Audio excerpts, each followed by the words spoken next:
time to introduce and say hello to our first guest, Ros Cooper. Good afternoon. Good afternoon. Thanks for coming in. You're not volunteering for the station permanently. You've just been volunteered by us to come in and talk to us this afternoon, haven't you? Yeah, that's right. So tell us all about you and your company before we get onto the meaty things of all the things you do. The company that you're talking about is ARC Ground Care. That's the one. My husband's company. We live in Worcestershire down the road, and he was a farmer. Started off doing that and has kind of fallen into building sports pitches. So that's what we do. We basically build brand new football pitches, bowling greens, that sort of thing, or we renovate existing ones. Fix them when they've gone bare through wear and tear. Or... That's it. If you can't kick the ball because you're up to your knees in water, then we'll sort that out for you. Sort it out and put the right irrigation in so that so you can't blame the pitch for the performance. Is that right? That's right. Yeah. And it's you and the husband and a new dog, isn't it? This week, is that? She came to us. Yeah, we rescued a dog 3 weeks ago now, I think. Is it that long already? Yeah. Okay. Yeah, a Springer Spaniel. Okay.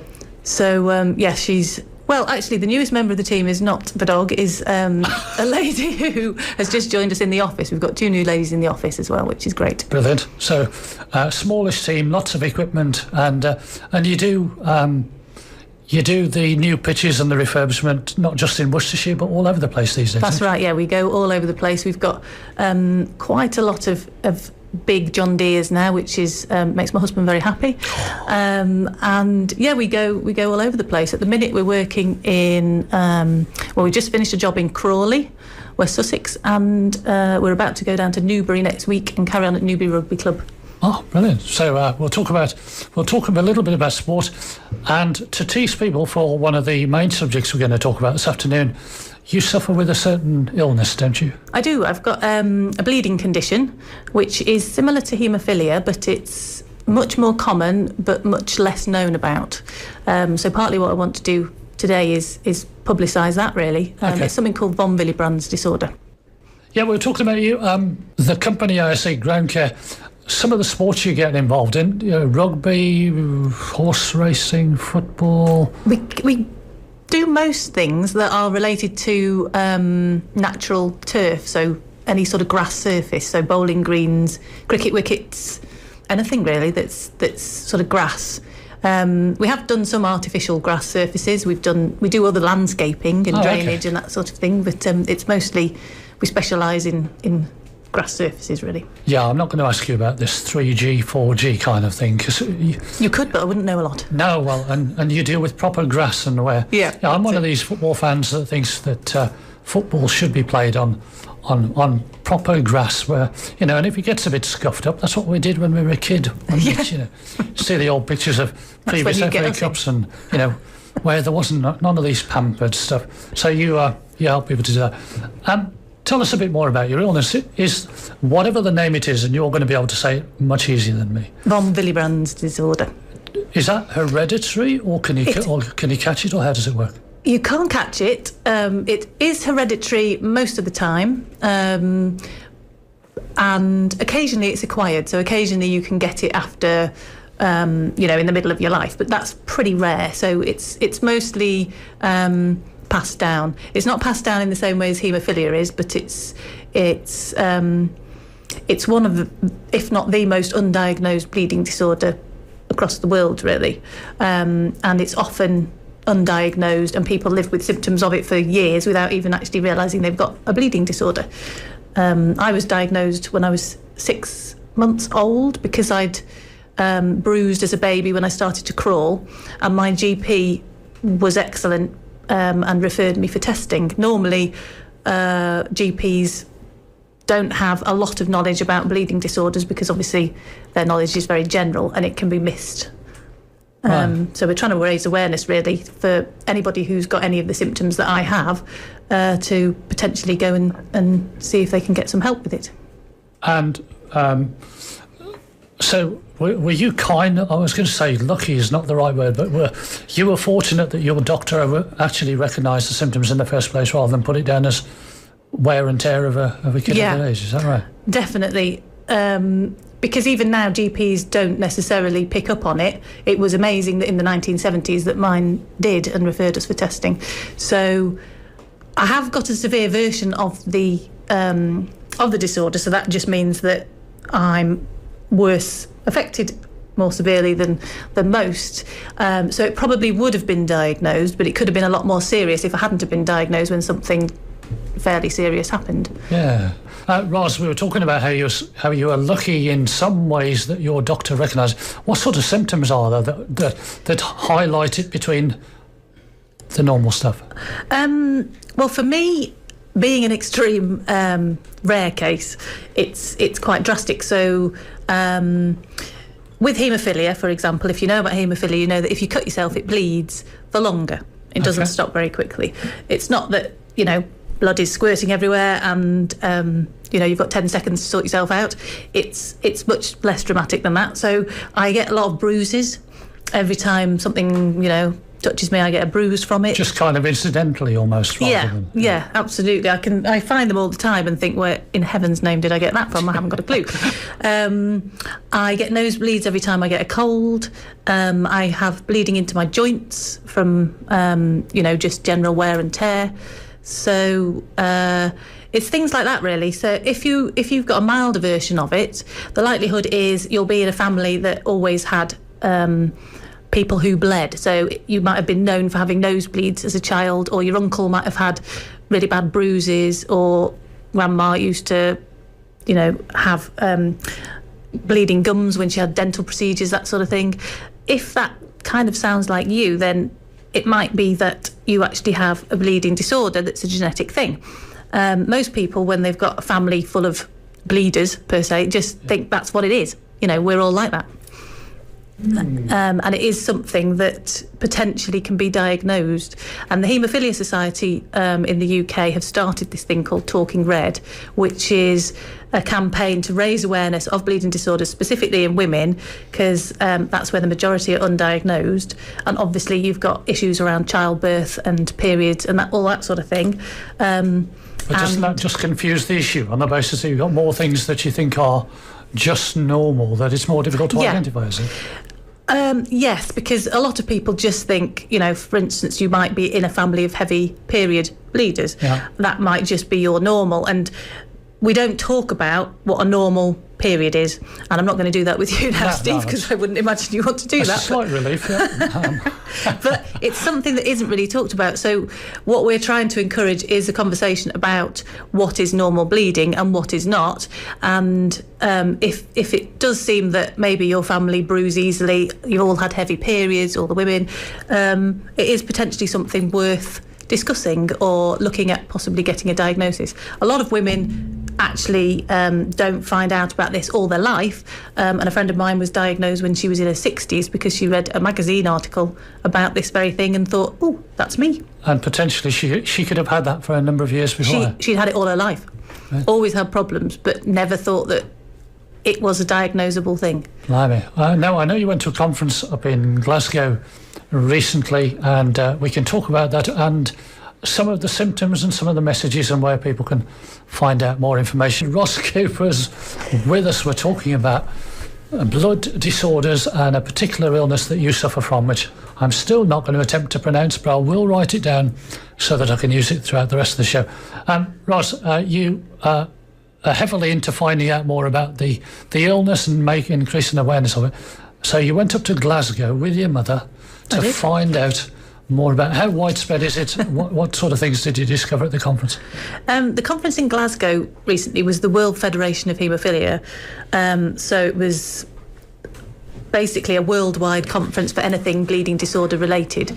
Doctors go, clinicians, nurses, physios, also pharmaceutical companies, and patients are able to go. It's not easy to go as a patient because it's quite an expensive thing to do, but if you can go to these things, they are fascinating because you do hear the latest developments in treatments, the latest research that's been done, and something that came out of it for me was that they are generally, as an organisation, doing a lot more for women with bleeding disorders and trying to get the levels of treatment which once you're diagnosed you're able to have, up to the standard of the levels of treatment that currently exist for people with haemophilia, because there is quite a big disparity. And you've got people in first world countries who can't get access to treatment, which means that they end up with joint damage and all sorts of long-term problems based on that. There's also a massive problem with treatment not getting to a lot of countries at all, so there's huge problems with that, but there's various organisations that look into that. Did you get any feeling of how widespread haemophilia is and things in this country anyway? It's not that widespread haemophilia, but von Willebrand's disorder actually affects 1% of the population, and from the conference I've learned that it looks like it's more than that. It could be getting towards 2% of the population. But 1% of however million we've got at the moment is more people than I would have expected. So yeah, it's quite a lot of people, and I don't know what the figures are, but not very many of them are diagnosed. So there's a lot of people out there, men and women, who have this bleeding disorder. Now, it doesn't necessarily mean that you have massive dramatic effects from it, but you might just bruise easily, you might occasionally bleed after you've had some dentistry work done. But it's worth knowing, if that's the case, it's worth getting a diagnosis, because then you can get treatment. So if you were to have an operation, or as a woman, if you have a baby, it's often then that they're diagnosed, because they will have a lot of bleeding after the birth, or issues with the birth because of low clotting factor levels, which is what it comes down to. And is it one of these conditions, I don't want to call it a disease, it's kind of a condition really, isn't it? Is it one of these that they can solve, or is it a case of creating the awareness and finding... There are treatments for it, and at the minute they consist of clotting factor products. So what's missing in my blood is certain parts of the blood that are responsible for clotting. So I have low factor VIII levels, I have low von Willebrand factor levels, which means that my blood doesn't stick together properly. So what I do when I have a bleed is I give myself an injection of the stuff that's missing. So that then means that I, like a normal person... Just like topping up insulin or reducing insulin. Yeah. So when I was a child, it involved going to hospital every time, because I couldn't give it to myself because I didn't know how to inject it. When I was 14, I learned how to do that because it made life a lot easier. We spent a lot of time in hospital before that. Generally, if you've got a mild version of the disorder, like the 1 to 2% would be, you don't necessarily need to have injections. There are other forms of treatment, like a nose spray and tablets that you can take that help bring those clotting levels up to normal. So that is generally the route for somebody like that. So it's not that scary a thing. It's more about trying to get people diagnosed, so that then if they are in a situation that requires help, they've got access to it, really. And you said you'd had it since you were 6 months old or whatever. What sort of notification do you get of it, of having an attack or having the condition? There isn't really a notification as such. That would be quite handy. How do you think it might... just sort of... Does it instantly knock you out, or is it how do you control it and manage it in your case? Well, some people who are severely affected, like myself, have preventative treatment. So they have something called prophylactic treatment. They would have the injections I give myself, but they have them maybe 2 or 3 times a week to keep their levels consistent. Right. Because I don't have as many problems as some of them, I don't do that. So I only do it reacting to a bleed. So, for instance, this week what's happened is I've had a bowl of soup, and it was particularly hot soup, so I got a blood blister from the burn on the top of my mouth. So I had to treat for that. And the other day, I think I ate a piece of toast, and that cut my gum. And if I leave it, it's not the end of the world, right, but it just means I'll have that gum bleed for probably 24, 48 hours, which is not much fun, so I would tend to treat it.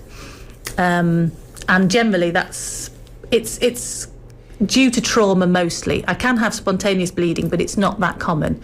So trauma in your sense could just be as simple as, whoops, the soup's too hot, or something's happened. Yeah, and instead of it's the stupidest things. Yeah, instead of it just being the rest of us where we think, I might have that's then likely to spread around. Yeah. And wow. Yeah, and I had my cat on my knee yesterday, leapt off, scratched me, woke up in the middle of the night with my pyjamas stuck to me because it had bled through the plaster that I'd put on. I hadn't thought it was that bad, to be honest, but right. That's another example. So I did have an injection this morning before I came, just to And so some of this, with widening the awareness with doctors and practices and things like that, they can also look out for those symptoms and say to people, if this is what's happening, if this is happening more easily, that could lend themselves to saying, yes, it's that illness, that disease. That's part of what we're trying to do is reach GPs, is reach gynecologists and people who will see women who might present with bleeding problems,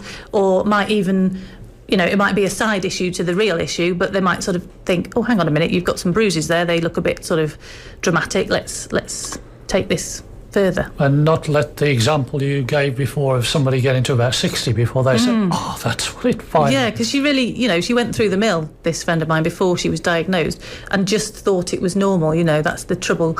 When you're in that situation, you just think this is a normal for me, normal for my family. You don't even think there's a problem. We've just been talking about Talking Red Week. What can people expect to find on that? And is there a website, or is it a campaign, or how does it work? You could look up the Haemophilia Society, which is the UK support for people with bleeding disorders. They've got a Haemophilia Society UK Facebook page. The website is haemophilia.org.uk. And what we try and do with this week, which now runs every year, is raise awareness. We encourage people to wear red today, which I have spectacularly failed to do, apart from perhaps some really old toenail varnish. Wearing green today, Ros, to me. But that was a mistake. I should be wearing red, but I'm wearing green. So if you want to wear red and have a tea party or do something that raises awareness, get your friends together and talk about, whether they bruise or not. I know it's a strange thing to do, but we're encouraging people to do cancer it. is pink, isn't it? And haemophilia could be red. That's it. How do you spell haemophilia? H-A-E.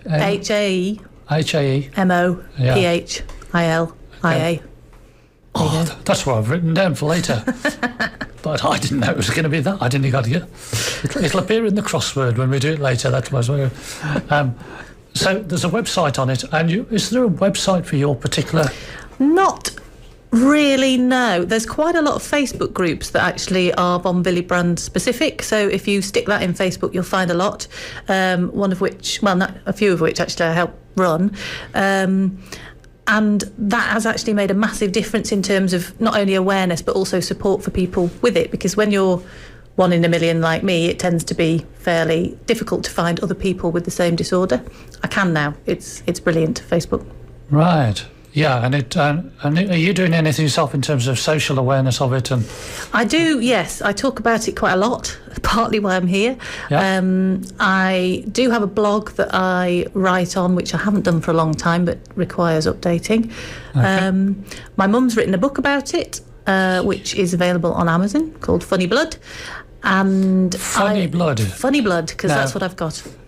I'm always a bit put off by books. Is it an inch or two thick, or is it? It's a fairly thin book. It can be read in a night, because a lot of people say they start it and then we keep them up all night because they can't stop reading. Okay. So it is a good read. It's very interesting, even to me, because although I was there, I don't remember a lot of it. And it's got pictures. And lots of pictures. And the book's called Funny Blood by Juliet Batten. Juliet Batten. And we have a few copies left, so if you want one. Yeah, I've seen the doorstops in your office. No, I'm not kidding. But that would be good. And all right, so you can get the book. You can check on Haemophilia Society, and people can contact you to say, "Hey, Ros, does this sound like I might have it?" Have you got do they get you through the ARC website? Is that the best way, or? You could, there's the ARC website is arcgroundcare.com, so that's pretty simple. The email address is info@arcgroundcare.com, or if you look up Rosamund Cooper on Facebook, Rosamund as in ROSAMUND, I think there's only 2 of us. Is there? Well, you're not sure how you'll pick the one that's me. And failing that, if you can't contact all those, as with all of our guests, if you want to get in touch with our guests through me, it's steve.parker@blackcountryradio.co.uk. Ros, thanks ever so much for telling us all about that. We'll have some updates from you over the next few months, or send us anything that you think we can pass on to our listeners to help them understand it and to suggest to their GP. In the meantime, if you can repeat those contact details and the best way of people finding it. There's the Hemophilia Society, which is the UK support organisation. That is www.haemophilia.org.uk. They're also on Facebook under Haemophilia Society UK, I think it is. There is my mother's book, which is called Funny Blood, which is by Juliet Batten, available on Amazon. There's my blog, which is a bit out of date, but that's, I think, rosamondcooper.blogspot.com, and I promise to update it for you. And, yeah, if you want a sports pitch, www.arcgroundcare.com. That's it. And that's the one that's what you do on a daily basis. So I don't do an awful lot, as my husband will tell you. Well, pretend you do, and then if he comes up and one of your team says somebody's asking me about von Willebrand's disease, it'll get to you fairly quickly anyway. Oh yes, it will. Thanks ever so much. Really interesting conversation. As I say, we'll get you back to good luck with spreading the word on that. And thank you. I know. You probably don't need me to say this. You're coping with it really well. You've found a way of managing it and not disturbing it too much. And I guess finally, good luck with the new dog in the house. Because she's a Springer Spaniel, was it? She's a Springer Spaniel. How old? 9 months old. 9 months old. So yeah. That's we quite. Need luck with that. you need luck with that, particularly if you're prone to bruising and cuts. And I think the cat is the least of your problems, really. Thanks ever so much. Great to see you, and we'll see you in the studios again soon. That's great. Thanks, Steve. Thanks.